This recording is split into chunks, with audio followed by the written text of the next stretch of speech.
안녕하세요. 책방 순이입니다. 오늘은 표도로 도스토예프스키의 크리스마스 트리와 결혼식 부분을 읽도록 하겠습니다. 얼마 전 나는 한 결혼식을 보았다. 그러나 그 이야기는 그만두자. 그보다는 송년회에 대해 이야기하는 편이 더 낫겠다. 결혼식도 훌륭했지만 송년회에서 일어났던 다른 사건이 더 내 마음을 끈다. 어떻게 해서 이 결혼식을 보면서 그 송년회 생각이 났는지 모르겠다. 그 일의 전말은 이러하다.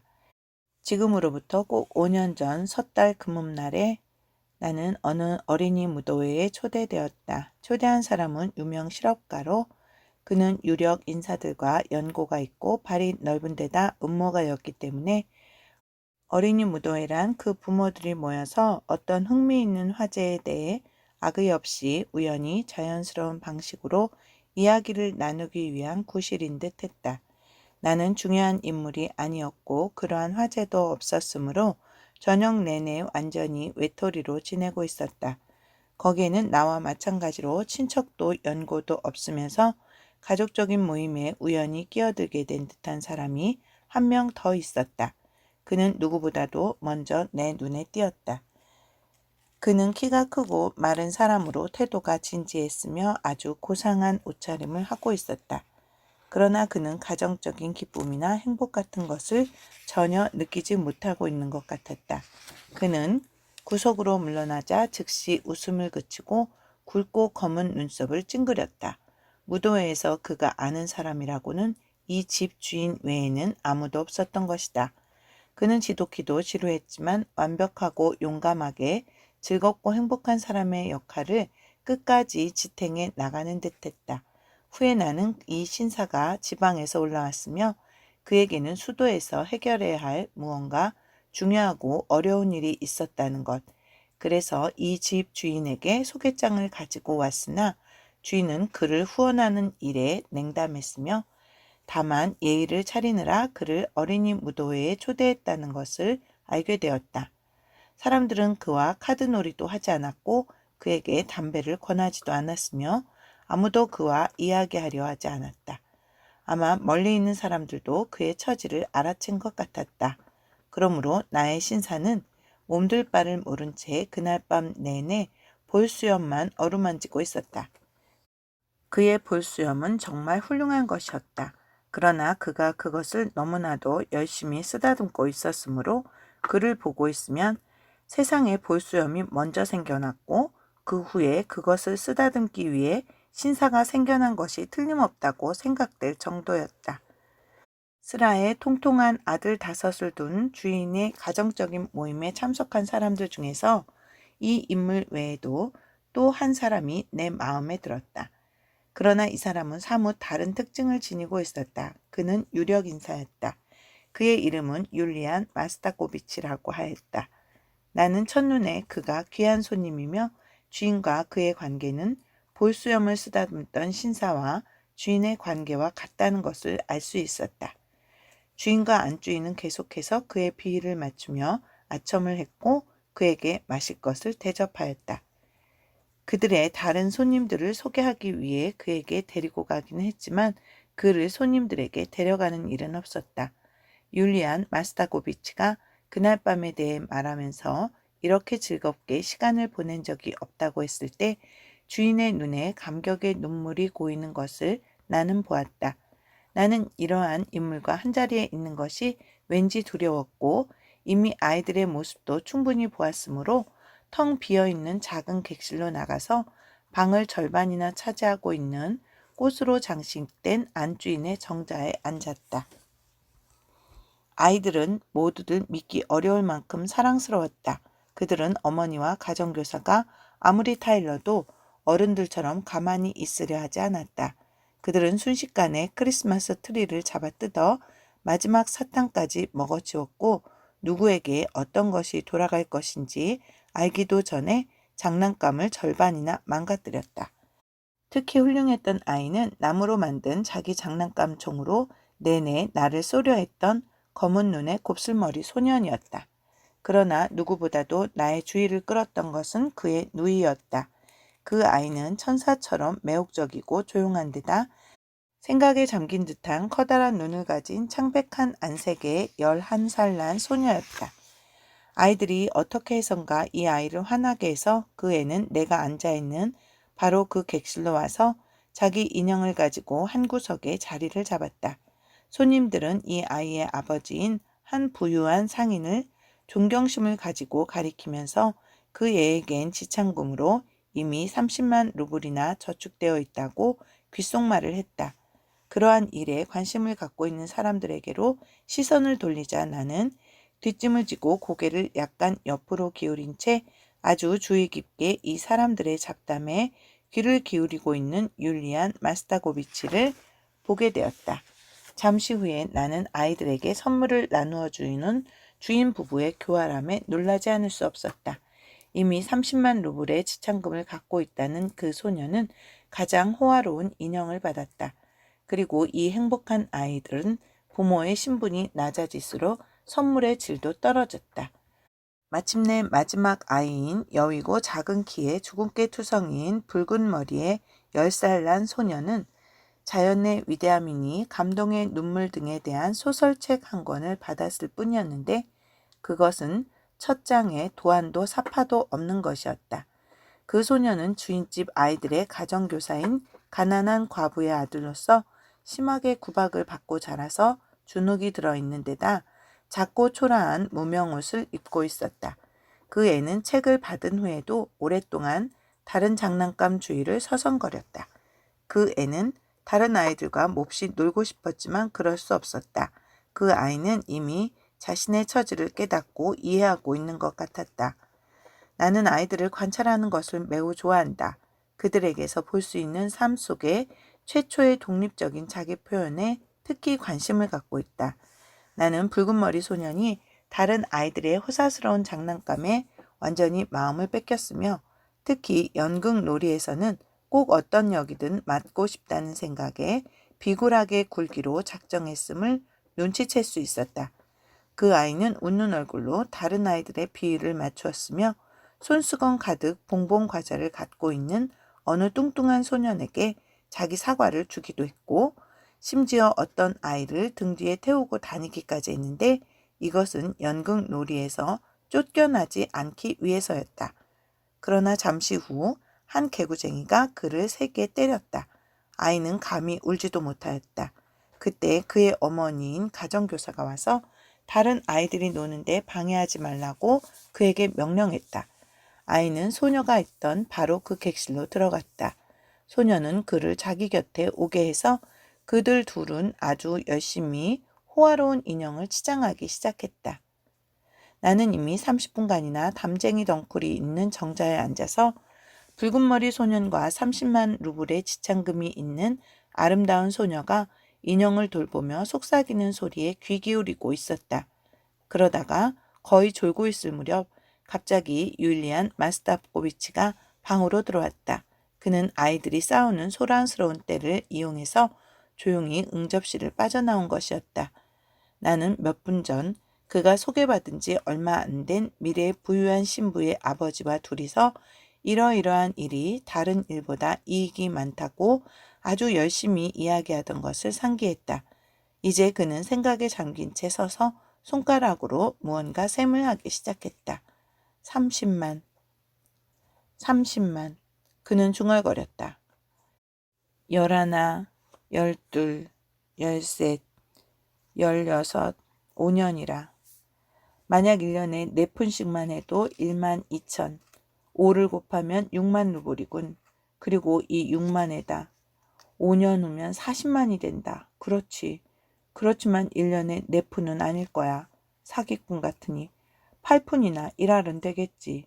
그럼 50만. 50만이라고 해두자. 최소한 그 정도는 되겠지. 의상비는 별도로 하더라도. 그는 셈을 마친 뒤 코를 풀고는 방에서 나가려고 하다가 소녀를 보고 갑자기 멈춰섰다. 그는 화초를 심어놓은 화분에 가려진 나를 보지 못하였다. 그는 극도로 흥분한 듯했다. 계산이 그에게 영향을 미쳤든지 무언가 다른 것이 원인이 되었는지 그는 손을 비비면서 한자리에 가만히 있지를 못하였다. 그가 멈춰서서 무언가 색다르고 아주 강렬한 눈길을 이 미래의 신부에게 던졌을 때 흥부는 최고조에 달했다. 그는 다가가기에 앞서 먼저 주위를 둘러보았다. 그런 다음 마치 자신이 잘못하고 있다고 느끼는 것처럼 발끝으로 소녀에게 다가갔다. 그는 미소를 지으며 다가가서 몸을 굽히고 소녀의 머리에 입맞추었다. 소녀는 예상치 못한 습격에 놀라서 비명을 질렀다. 여기서 뭐하고 있나요, 귀여운 아가씨? 그는 주위를 둘러보면서 소녀의 뺨을 가볍게 두드리고는 속삭이는 목소리로 물었다. 놀고 있어요. 뭐라고요? 얘하고요? 율리안 마스타코비치는 소년을 곁눈질하며 물었다. 얘야, 넌 응접실로 가려무나? 그는 소년에게 말했다. 소년은 말없이 그를 빤히 바라보았다. 율리안 마스타코비치는 다시 한번 주위를 둘러보고는 소녀에게로 다시 몸을 굽혔다. 거기 있는 건 뭐지요? 인형인가요? 귀여운 아가씨? 그가 물었다. 인형이에요. 소녀는 겁이 난 표정으로 얼굴을 찌푸리며 대답했다. 인형이라. 그럼 귀여운 아가씨, 당신의 인형은 뭘로 만들어졌는지 아나요? 몰라요. 소녀는 작은 목소리로 대답하고 고개를 숙였다. 헝겊으로 만들어졌죠, 아가씨. 얘야, 너는 나가거라. 응접실로 가, 내 또래들한테. 율리안 마스타고비치는 엄격한 눈으로 소년을 바라보면서 말했다. 소녀와 소녀는 얼굴을 찌푸리더니 서로를 끌어안았다. 그들은 헤어지고 싶지 않았던 것이다. 그럼 왜 당신께 이 인형을 줬는지 아나요? 율리안 마스타고비치는 점점 목소리를 낮추며 물었다. 몰라요. 그건 당신이 이번 일주일 동안 사랑스럽고 품행이 방정했기 때문입니다. 이때 율리안 마스타고비치는 극도로 흥분해서 주위를 둘러보고는 더욱더 목소리를 낮추어서 흥분으로 거의 숨이 멎을 듯한 잘 들리지 않는 소리로 물었다. 귀여운 아가씨, 내가 당신의 양친께의 손님으로 간다면 당신은 나를 좋아해 주시겠습니까? 이렇게 말한 후 율리안 마스타고비치는 귀여운 소녀에게 한 번 더 입맞추려 했으나 소녀가 거의 울음을 터뜨리려 하는 것을 본 붉은 머리 소년이 그녀를 몹시 동정한 나머지 소녀의 손을 잡고 흐느껴 울기 시작했다. 율리안 마스타고비치는 정말로 화가 치밀었다. 나가! 여기서 썩 나가! 나가라니까? 그는 소년에게 말했다. 응접실로 나가. 거기로 가라니까. 내 친구들에게로. 싫어요. 그러지 마세요. 그러지 마시라니까요. 당신이나 저리 가세요. 그 애를 놔둬요. 그 애를 그냥 놔둬요. 거의 울먹이는 소리로 소녀가 말했다.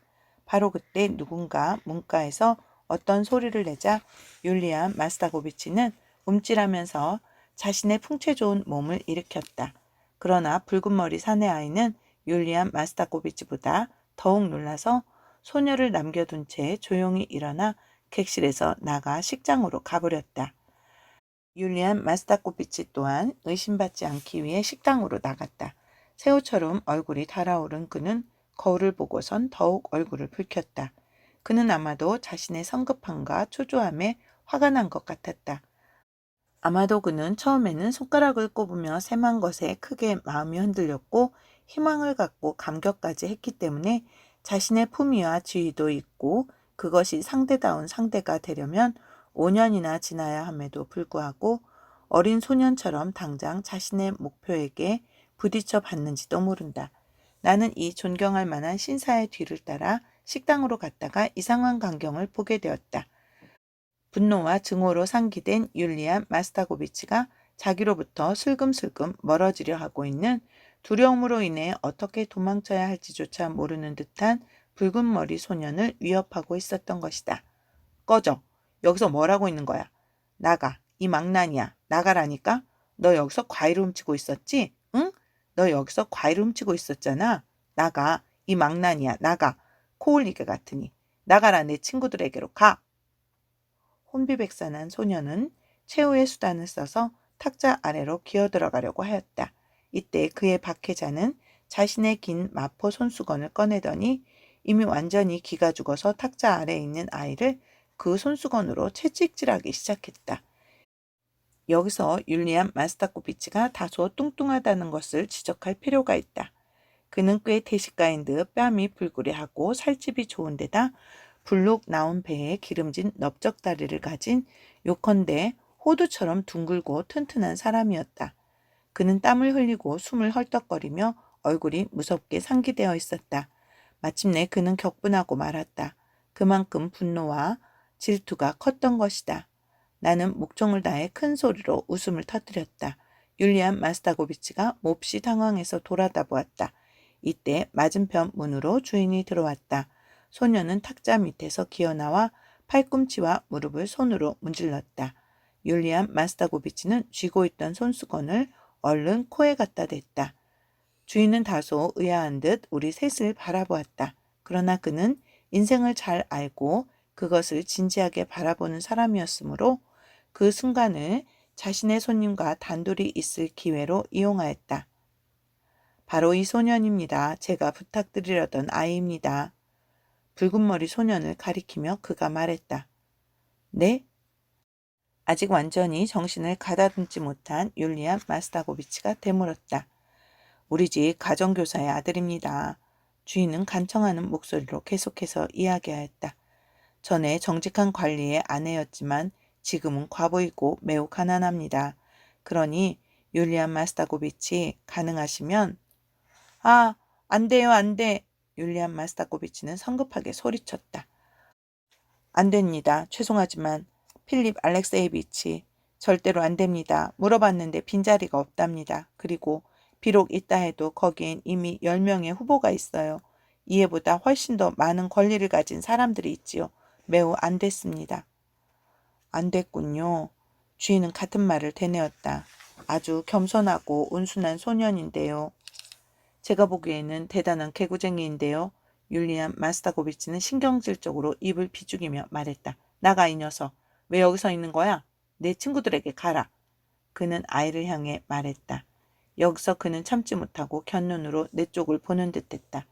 나 또한 참지 못하고 그의 눈을 빤히 바라보며 웃었다. 그러나 율리안 마스타고비치는 외면했다. 그러고 나서 주인에게 저 이상한 젊은이는 누구냐고 묻는 소리가 들려왔다. 그들은 속삭이기 시작하더니 방에서 나갔다. 그 후 나는 주인의 이야기에 의심스럽다는 듯 고개를 젓는 율리안 마스타고비치를 보았다. 큰 소리로 실컷 웃은 다음 나는 홀로 돌아왔다. 거기에서는 그 위대한 인물이 많은 가정의 아버지들과 어머니들, 주인 내외에게 둘러싸여 방금 그에게 소개된 어떤 부인 앞에서 열띤 어조로 이야기하고 있었다. 그 부인은 10분 전에 율리안 마스타고비치가 객실에서 소동을 벌였던 그 소녀의 손을 잡고 있었다. 지금 그는 귀여운 소녀의 아름다움, 재능, 우아함과 예의 바름에 대해 열광적으로 칭찬을 늘어놓고 있었다. 그가 소녀의 어머니 앞에서 열심히 비위를 맞추고 있음이 분명했다. 어머니는 그의 말을 듣고 기쁜 나머지 눈물을 흘릴 것만 같았다. 아버지도 미소를 지었다. 주인은 좌중의 기쁨을 기꺼워하였다. 심지어 모든 손님들도 동감해서 대화에 방해가 되지 않도록 아이들의 놀이도 중단시켰다. 분위기는 아주 경건했다. 그런 다음 나는 마음속 깊이 감동한 소녀의 어머니가 자신의 집에 방문하여 친분을 가지는 특별한 영광을 베풀어 주기를 바란다면서 그에게 가장 공손한 말로 간청하는 것을 들었다.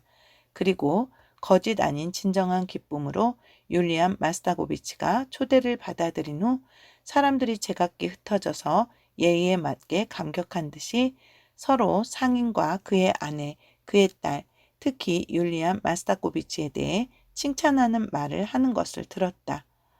저분은 결혼했나요?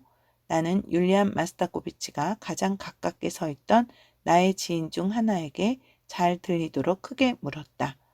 율리안 마스타고비치는 저기를 품은 듯한 뜨거운 시선을 나에게 던졌다.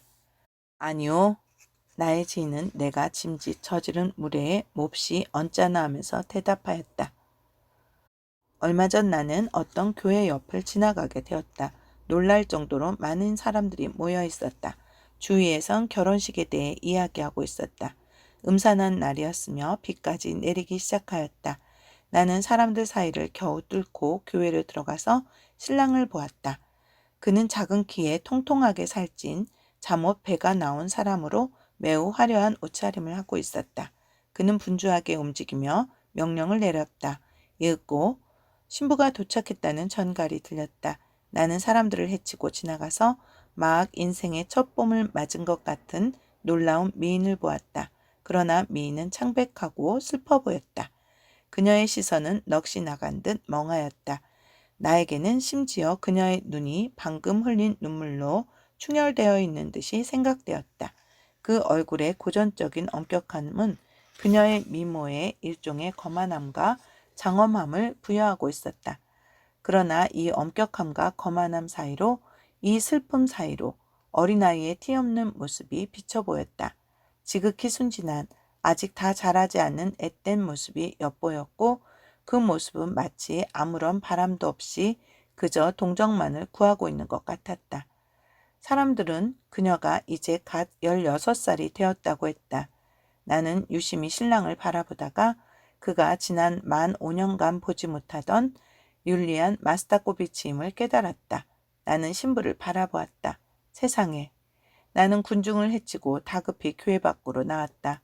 신부가 매우 부유하며 그녀에게는 50만 루블의 지참금이 있고 의상 비용도 굉장하다는 말이 군중 속에서 들려왔다. 어쨌든 계산은 맞았군. 거리로 빠져나오며 나는 이렇게 생각했다.